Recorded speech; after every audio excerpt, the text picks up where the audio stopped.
Hey IELTS test takers! Today, we're going to look at 8 steps that you can take towards a Band 8 in IELTS Writing Task 2, using the assessment criteria and band descriptors as a guide to what the examiner is looking for. You're welcome to pause the video and read as we move through the essay example. Look at the positive features listed at the Band 8 level and notice there are barely any negative features mentioned. Our steps today will take you across these 4 areas, starting with task response and moving through all the other criteria. The focus of this lesson is to look at areas that need more work and can prevent a higher score if not given enough attention. Step 1. Answer the question relevantly. This means that you should answer what you have been asked. Don't produce an essay that is close to the topic that you have already prepared. You will also need to make sure that your examples and ideas are relevant. If you generalise too much and are not specific enough, this will impact how your ideas come across. Step 2. Answer all parts of the question. You must read the question carefully and decide how many parts are in it. Then, you must effectively answer all parts of the question to reach a Band 8 and higher. Have a look at the table to see if you understand how many parts are in each IELTS question type and whether you should present your opinion. It is very important to take a clear stance on the statement or premise and to show that your position is clear throughout the essay. Step 3. Organise your essay logically with clear progression using linking words or phrases. The essay must be organised and easy for the reader to follow. Ideas must be sequenced clearly, starting at the beginning and moving through to a conclusion. If you are asked to present both views and your opinion, state your opinion at the beginning of the essay and then move on to present both views. You can then come back to your own opinion and conclude the essay. This is a logical way to present these ideas. Linking words and phrases, which we discussed in our Band 7 video, are used to make your writing more cohesive and coherent. This will help the reader know what is happening, as you will be signalling this clearly to them. Step 4. Organise your essay into paragraphs. Paragraphing shows that your essay is organised into parts. Each paragraph contains a clear topic that is developed. A paragraph must have a minimum of 2 sentences. Remember PEEL or PEEL. Point, introduce your topic, topic sentence. Example, example that supports your point.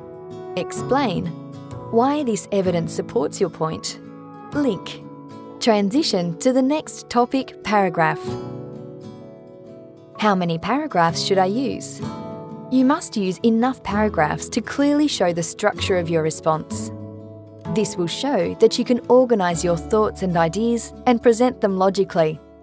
Here are some ideas on how many paragraphs you could include in an essay. Step 5. Use less common vocabulary and spell it correctly.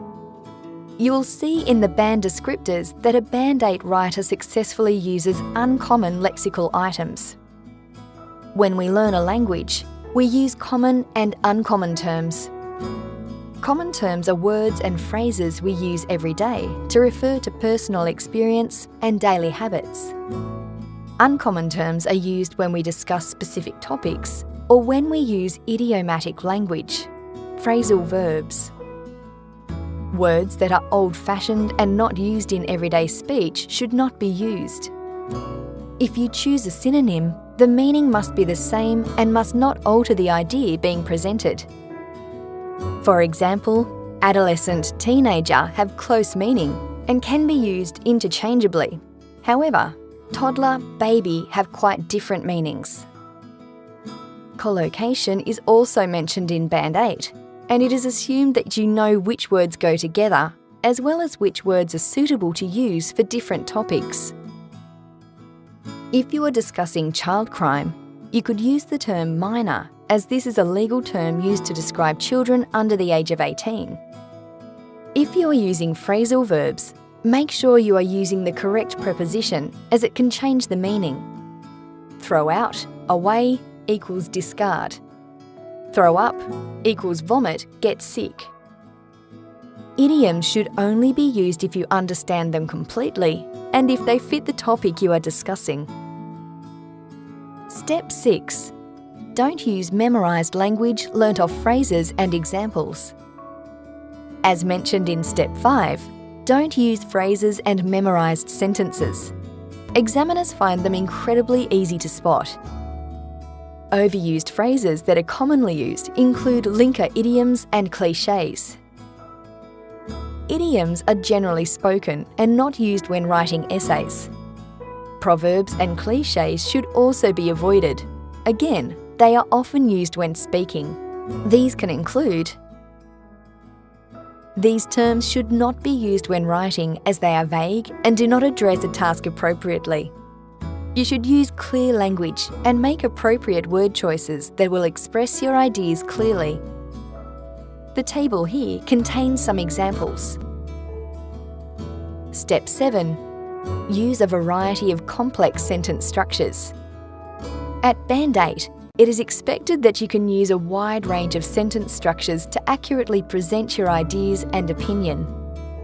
You are rated on 2 areas: range of structures used and accuracy.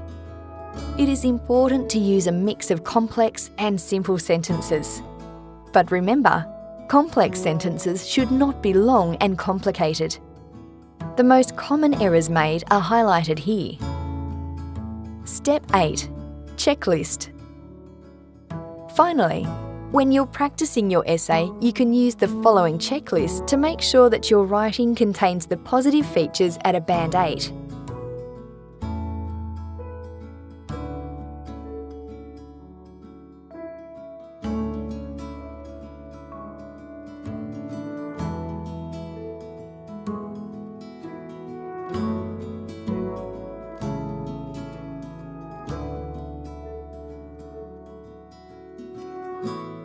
If you follow these 8 steps, you'll be on your way towards a Band 8 for IELTS Writing Task 2 in no time.